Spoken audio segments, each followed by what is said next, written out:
Hello दोस्तों, मैं आज बात करना चाहता हूँ सेगमेंट इंटेंडिंग के बारे में। सेगमेंट इंटेंडिंग एक ऐसा टूल है जिसके थ्रू आप जो चीज़ डिज़ायर करते हैं, जो चीज़ की इच्छा रखते हैं, वो बिल्कुल सच्ची होगी थ्रू लॉ ऑफ अट्रैक्शन। ये प्रोसेस बनाया गया है एब्राहम हिक्स की तरफ से, और मैं इसको यूज़ करता हुआ आ रहा हूँ और इसका बहुत फ़ायदा हुआ है मुझे। इसलिए मैं आज ये शेयर करना चाहता हूँ। बहुत ही अमेजिंग ट्रिक है ये, और उसका बहुत ही इमेंस फ़ायदा पड़ता है। तो सेगमेंट इंटेंडिंग एक्चुअली दो वर्ड से बना हुआ है, सेगमेंट और इंटेंड। सेगमेंट का मतलब ये है एक्टिविटी। कोई भी एक्टिविटी आप करते हो, जैसे मान लो आप ड्राइविंग कर रहे हो, वॉकिंग कर रहे हो, वर्क कर रहे हो, ईटिंग, रीडिंग या स्पीकिंग।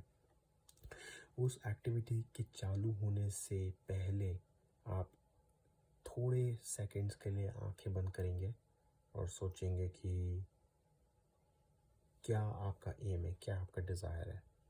जैसे आप गाड़ी में बैठने वाले हो, उससे पहले 2 सेकंड आंखें बंद करके सोचोगे कि मैं चाहता हूँ कि ये जो ड्राइव हो बिल्कुल सेफ़ हो और मैं अपनी डेस्टिनेशन पे आराम से पहुँच जाऊँ, टाइम पे पहुँचूँ।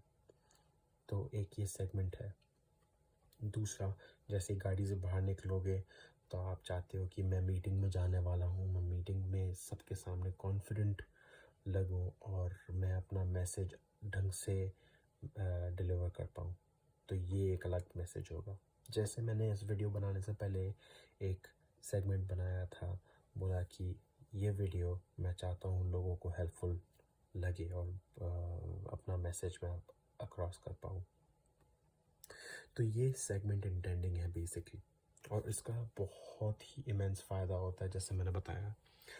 तो दो चार चीज़ें याद रखने की चीज़ें हैं, जैसे आपको जल्दी, जैसे सुबह उठते हो तभी से ही आपको चालू करना ज़रूरी है। Start early in the morning. Bed से उठोगे तो आँखें जैसे खोलोगे बोलोगी मैं बहुत ही शुक्रगुज़ार हूँ खुदा का जिसने मुझे ये ब्यूटीफुल मॉर्निंग दी है, और मैं चाहता हूँ कि ये दिन बहुत अच्छा जाए और बहुत खुशी से जाए, और मैं अपने दोस्तों के साथ अपना बर्थडे या जो भी है सेलिब्रेट कर पाऊँ, या जो भी रेगुलर डे भी है उनके साथ मैं बिता पाऊँ। दूसरी चीज़ ये है, ये बहुत ही इम्पोर्टेंट चीज़ है, स्टार्ट स्मॉल। तो कई बार जो लोग मैनिफेस्टेशन प्रोसेस में जाते हैं वो बोलते काम नहीं करता यार, कुछ नहीं मिल रहा मुझे। उसका प्रॉब्लम ये है कि वो जाते हैं उन चीज़ों के पीछे जिनमें उनको हमेशा दिक्कत आती है। जैसे मान लो किसी के पास घर नहीं है, वो घर खरीदना चाहता है, काफ़ी टाइम से कोशिश कर रहा है बट बैंक अप्रूव नहीं करता। तो उसको लॉ ऑफ अट्रैक्शन के बारे में पता होता है, बोलता है कि चलो मैं लॉ ऑफ अट्रैक्शन घर खरीदने में यूज़ करूँगा, और उसके पीछे लग जाता है कि मैं हर रोज़ एफर्मेशंस करूँगा, ये करूँगा। बट वो ये नहीं जानता कि जब वो एफर्मेशंस या विजुअलाइजेशन या सेगमेंट इंटेंडिंग कोई सा भी टूल यूज़ कर रहा है, वो अपना ही बुरा कर रहा है, वो अपना कोई भला नहीं कर रहा, क्योंकि उससे एकदम उल्टा प्रोसेस हो रहा है। क्योंकि एक इंसान या तो पॉजिटिव रेल में होता है या नेगेटिव में। अगर आप ये सोचते हो कि मेरे पास ये चीज़ नहीं है, मान लो मनी नहीं है, तो आप यहाँ पर हो, नेगेटिव एरिया में हो, और यहाँ पर आप बैठ के अगर एफर्मेशंस या विजुअलाइजेशंस कर रहे हो तो कुछ नहीं हो रहा, यहाँ पर कुछ नहीं हो रहा, यहाँ यही बढ़ रहा है, सिर्फ नेगेटिव बढ़ रहा है।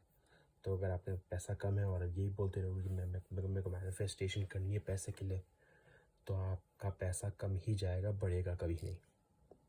उसका सबसे बेस्ट तरीका ये है कि आप ये सोचो कि मनी के बारे में मुझे सोचना ही नहीं। अगर मेरे को लगता है मनी मेरा सबसे बड़ा एम है और उसमें मेरे को पैसे नहीं मिल रहे हैं, आजकल मेरे को पैसे नहीं आ रहे, तो पैसे के बारे में नहीं सोच के कोई दूसरी चीज़ सोचिए।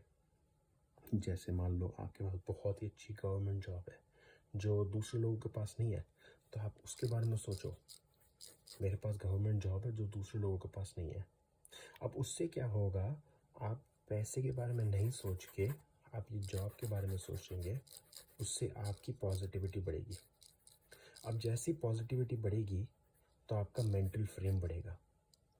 आपका मेंटल फ्रेम बढ़ेगा तो आप ये चीज़ भूल के इस चीज़ पे फोकस करोगे, और आपको दो चार चीज़ें पॉजिटिव चीज़ें याद आएंगी। अच्छा, मेरे पास बहुत अच्छी फैमिली है, बहुत सपोर्टिव फैमिली है, और कई सारी चीज़ें पॉजिटिव आती रहेगी। लॉ ऑफ अट्रैक्शन आपको ये पॉजिटिव चीज़ें देता रहेगा। पर लॉ ऑफ अट्रैक्शन एक और चीज़ करेगा, जो आपकी नेगेटिव चीज़ें हैं उनको भी पॉजिटिव कर देगा। वो धीरे धीरे बढ़ेगा। तो उसका बहुत बड़ा फ़ायदा ये है, पॉजिटिव थिंकिंग का सबसे बड़ा फ़ायदा ये है कि आप इन चीज़ों पे फोकस करोगे तो आपकी नेगेटिव चीज़ें भी बढ़ेगी। इसलिए मैं बोलता हूँ स्टार्ट स्मॉल।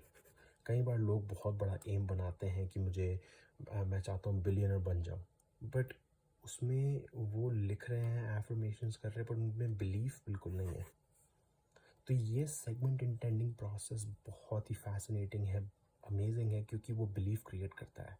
मान लो अगर आप थोड़ा लेट उठे ऑफिस के लिए और बोलते हो कि यार मैं तो लग गए मेरी, आज मैं ऑफिस लेट पहुंचूंगा, तो आप 2 सेकंड काम हो जाओ और सोचो कि अच्छा, मैं चाहता हूं कि आज मैं जब ऑफिस में पहुंचूं तो मेरा बॉस ऑफिस में नहीं हो और मेरे को कोई बिल्कुल प्रॉब्लम नहीं होगी। तो आप 3 चीज़ों पे फोकस करोगे, आपकी एक्टिविटी, आपकी अचीवमेंट और आपकी फीलिंग। इन 3 चीज़ों पे फोकस करोगे। क्या चाहते हो आप ये अचीव करना चाहते हो कि मैं जब ऑफिस पहुंचूं मैं चाहता हूँ मेरा बॉस नहीं हो। दूसरी चीज़ एक्टिविटी ये है कि मैं हमेशा, एक्टिविटी ये होगी कि आप ये विजुलाइज करोगे कि बॉस नहीं हो। और फीलिंग, क्या फीलिंग होगी? रिलीफ वाली फीलिंग होगी। ये तीनों चीज़ों को आप कॉन्सेंट्रेट करके रखोगे तो आपकी बिल्कुल ही ट्रू होगी सेगमेंट इंटेंडिंग। तीसरी चीज़ ये है कि आप, हाँ ये मैंने बात कर ली कि do not aim on high topics. जो छोटी चीज़ें हैं उस पर फोकस कीजिए। और एक और चीज़ ये है कि अगर आप सेगमेंट इंटेंडिंग कर रहे हो, मान लो आप चाहते हो कि मैं लोगों के सामने बहुत ही अच्छी स्पीच दूँ, बहुत कॉन्फिडेंट हूँ। स्पीच देने से पहले आप ये सोचते हो कि मैं बिल्कुल कॉन्फिडेंट हूँगा, पर अगर स्पीच देते हुए दौरान आपने अपने आप को जज करना चालू कर दिया कि यार मैं शायद अच्छा कर रहा हूँ, पता नहीं मेरे से अभी तक कोई गलती हुई नहीं है, जैसे ही आप ये सोचोगे मेरे से कोई गलती हुई नहीं, अभी तक मैं अच्छा कर रहा हूँ, उस टाइम में आप गलती करोगे, उस टाइम पे आपकी ज़बान लड़खड़ाएगी। तो इसलिए बहुत ज़रूरी है कि आप अपने आप को जज ना करें, कंसंट्रेट करें, फोकस्ड रहें उस टास्क पे जो आप कर रहे हैं। उससे क्या होगा, जो आपकी मैनिफेस्टेशन होगी वो ज़रूर सच होगी। और मान लो सुबह आप चालू होते हो सेगमेंट इंटेंडिंग करना कि मैं अभी सुबह उठ रहा हूँ, मैं ब्रश करूँगा, ये करूँगा, वो करूँगा, हर एक टास्क के लिए आप सेगमेंट इंटेंडिंग कर रहे हो, बट फिर उसके बाद आप ब्रेकफास्ट तक भूल जाते हो कि यार मैं सेगमेंट इंटेंडिंग करना भूल गया, सीधा ब्रेकफास्ट उठा लिया और खा लिया और काम के लिए चला गया मैं, क्योंकि जल्दी में था। तो उसमें कोई बात नहीं है, कोई बात नहीं, जब भी आपको याद आए वापस चालू कीजिए, वापस again and again, every time ये प्रोसेस है। और इन सब चीज़ का बहुत बड़ा एक स्पिरिचुअल मीनिंग भी है।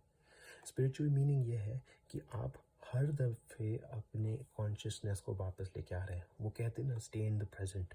So what this process does is brings you back in the present moment every time. तो ये प्रोसेस ज़रूर ट्राई कीजिए और फोकस कीजिए जो टास्क पे कर रहे हैं, बिल्कुल बिल्कुल ध्यान से। और हर एक टास्क चालू करने से पहले याद रखिए कि आपको सेगमेंट इंटेंडिंग करनी है। स्ट्रेस्ड, कभी कभी काम में स्ट्रेस आ जाता है तो भूल जाते हैं, बट कोई बात नहीं, 2-4 डीप ब्रेथ लीजिए and again segment intending. Do not aim too high कि मैं चाहता हूँ कि मैं सबसे टॉप नंबर पे होऊंगा काम पे। अगर आपको काम पे बहुत ज़्यादा डिफ़िकल्टी आ रही है मान लो, तो ये मत सोचिए कि मेरा काम बिल्कुल सबसे अच्छा होगा, बट ये सोचिए कि मैं एट द एंड अपने काम से बहुत खुश होऊंगा और मेरे को एक सेटिस्फैक्शन होगा। Aim for those goals, the feeling goals, and again focus on 3 things. Activity, क्या एक्टिविटी कर रहे होंगे आप? सेगमेंट इंटेंडिंग पे आप 3 चीज़ें सोचोगे, कौन सी एक्टिविटी कर रहे हो, कौन से अचीवमेंट जाना चाहते हो, और क्या फीलिंग है, क्या फीलिंग महसूस होगी वो करते हुए। तो ये है एक पूरा समरी, बहुत ही अमेजिंग टूल है, ट्राई कीजिए लॉ ऑफ अट्रैक्शन के लिए बाय अब्राहम हिक्स। एंड उनके बहुत ही बेहतरीन वीडियोस हैं जो अपलोडेड हैं, मोस्टली इन इंग्लिश, बट मैं ट्राई करता रहूँगा उनको ट्रांसलेट करने की और उनको ढंग से एक्सप्लेन करने की।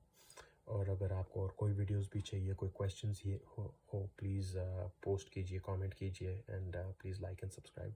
Thank you.